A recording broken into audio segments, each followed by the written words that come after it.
Issand, ava mu huuled, et mu suu kuulutaks sinu kiidetavust. Jumal, tõtta mind päästma. Issand, rutta mulle appi. Au olgu Isale ja Pojale ja Pühale Vaimule. Nõnda kui alguses oli, nüüdki on ja jääb, igavesest ajast igavesti. Aamen. Ta alandas iseennast, saades kuulekaks surmani, pealegi ristisurmani. Issand, kuule mu palvet ja mu appihüüd tulgu su ette.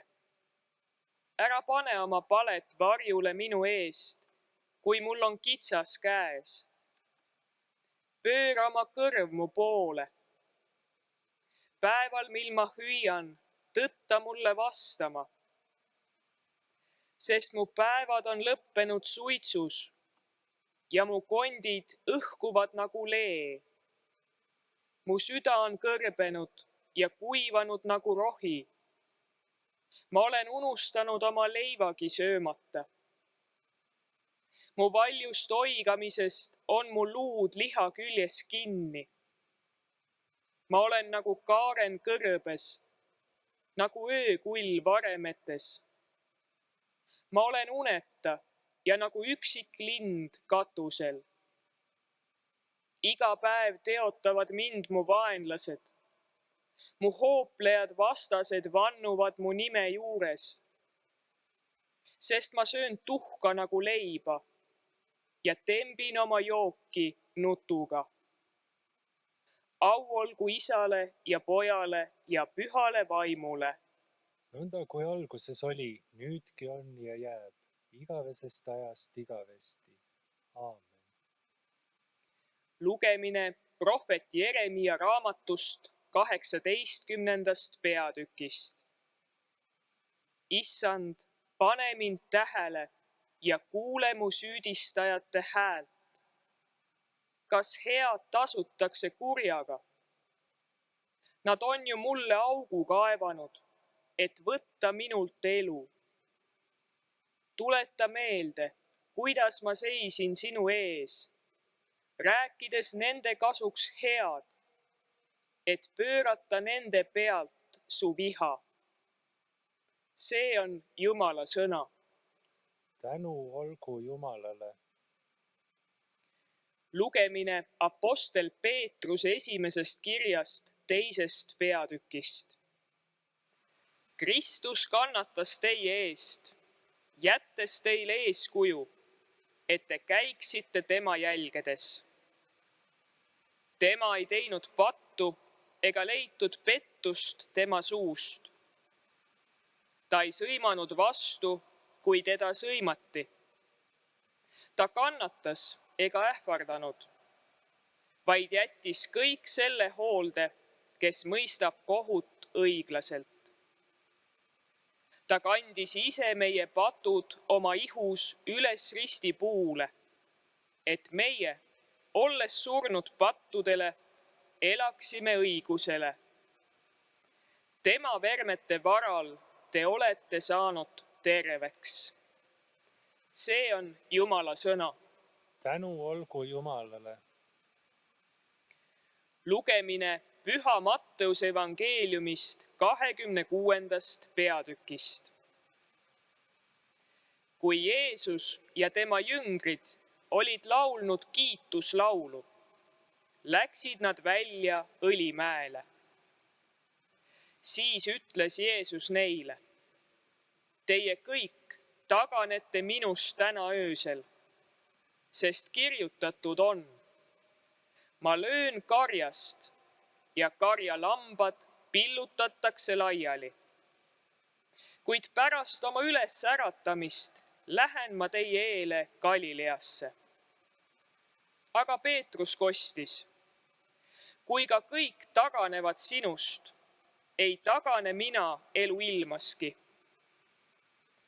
Jeesus lausus talle: Tõesti, ma ütlen sulle, täna öösel, enne kui kukk laulab, salgad sina mu 3 korda ära.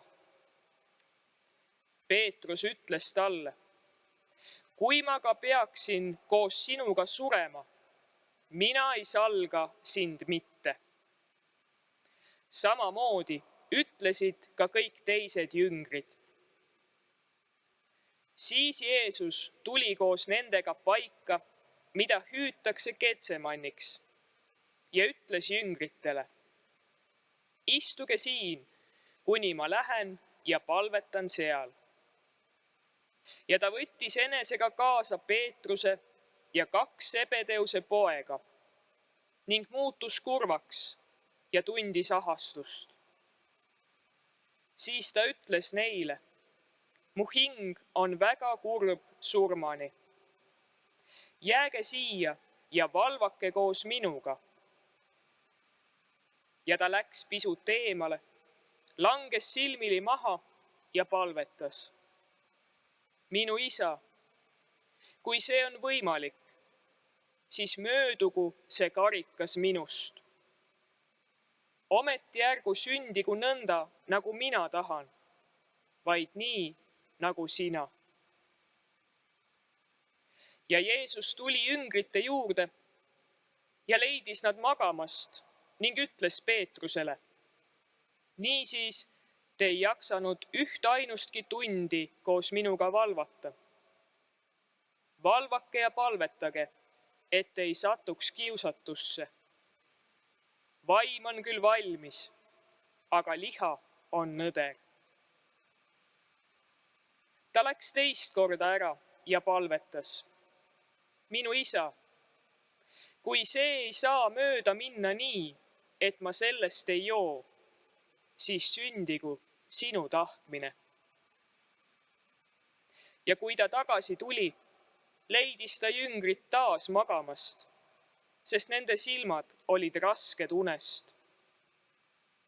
Ja ta jättis nad sinna ning läks jälle ära ja palvetas 3. korda, lausudes uuesti needsamad sõnad.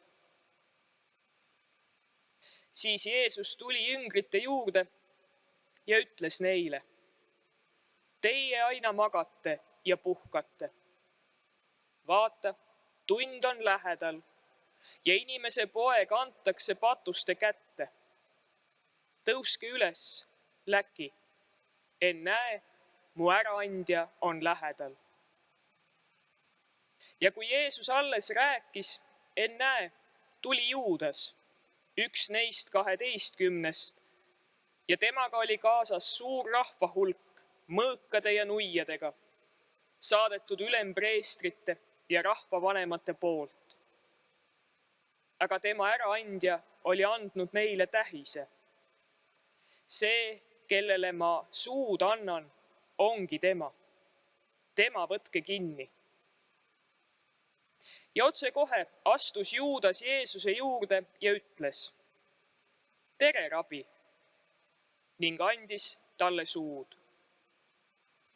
Aga Jeesus ütles talle: sõber, milleks sa siin oled? Siis nad astusid Jeesuse juurde, panid käed tema külge ja võtsid ta kinni. Ja ennäe, üks Jeesuse kaaslastest sirutas käe ja tõmbas tupest oma mõõga ja lõi ülempreestri sulast ning raius ta kõrva ära. Siis ütles Jeesus talle: pista oma mõõk tuppe tagasi, sest kõik, kes mõõga tõmbavad, mõõga läbi hukkuvad. Kas sa arvad, et ma ei või oma isa paluda ja ta saadaks mu käsutusse praegu rohkem kui 12 leegioni ingleid? Aga kuidas siis saaksid täide minna kirjad, et see nõnda peab sündima?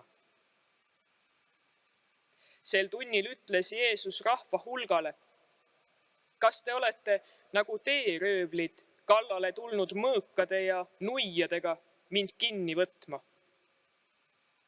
Ma olen päevast päeva istunud pühakojas õpetamas ja te ei ole mind vangistanud. Aga see kõik on sündinud, et prohvetite kirjad läheksid täide. Siis põgenesid kõik jüngrid, jättes tema maha. See on püha evangeelium. Kiitus olgu sulle, Kristus. Head kuulajad, me oleme astunud suurde nädalasse, mis toob meid Jeesuse kannatusteele, tema viimaste maiste elupäevade juurde. Ja täna suure nädala esmaspäeval me kuulsime evangeeliumi lugemist, kuidas Jeesus on Getsemani aias ja palvetab isa poole taevas. Ta palvetab: minu isa, kui see on võimalik, siis möödugu see karikas minust. Kui sageli palub inimene sedasama palvet Jumala poole hüüdes ja õhates, siis kui ta ise või keegi talle armsatest, kallitest, lähedastest on sattunud muresse või kannatustesse. Kui see on võimalik, siis möödugu see meist. Jeesus läheb aga seal Getsemani aias palju kaugemale. Ta palvetab sõnadega: ometi ärgu sündigu nõnda, nagu mina tahan, vaid nii, nagu sina. Mitte tema, Jeesuse tahtmine pole tähtis, vaid oluline ja tähtis on see, mida isa tahab tema jaoks. Selle palvega, selle eeskujuga jätab Jeesus meile midagi erilist. Jeesus õpetab meile, et elu raskuste saabudes ja kiusatustesse sattudes me saame vaadata Jumala poole ja usaldada iseennast ja kõik, mis meil on, tema hoolde. Et me võiksime koos temaga ära kanda oma elu koormad. Me saame paluda, et mitte see, mida meie tahame, vaid et Jumala tahtmine sünniks kõiges meie elus, meie mõtetes, meie sõnades ja ka meie tegudes.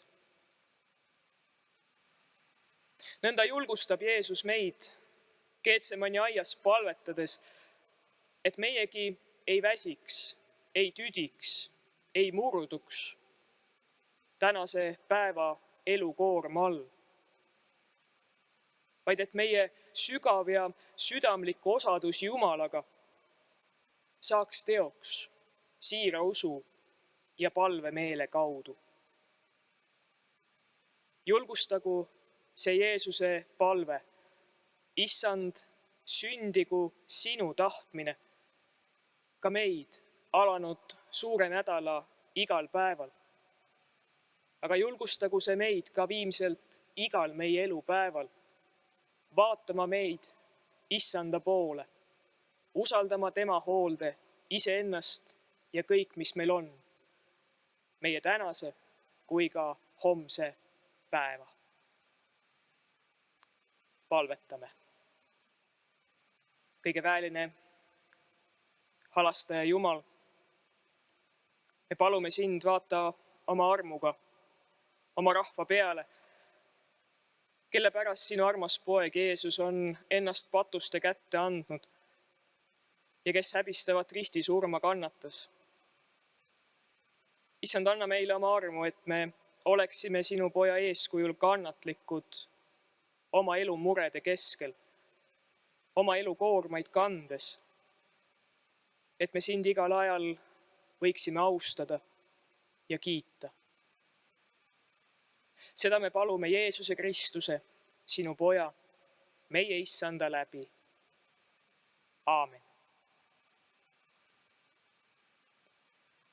Ja usaldagem nüüd Issanda kätte kõik, mis meil on, oma pered, oma järeltulevad põlved, meie noored, meie vanad, meie maa ja rahvas, meie käte töö ja tervise. Ja teeme seda nende sõnadega, millega Jeesus Kristus, meie õnnistegija, on meidki õpetanud. Meie Isa, kes sa oled taevas, pühitsetud olgu sinu nimi. Sinu riik tulgu, sinu tahtmine sündigu, nagu taevas, nõnda ka maa peal.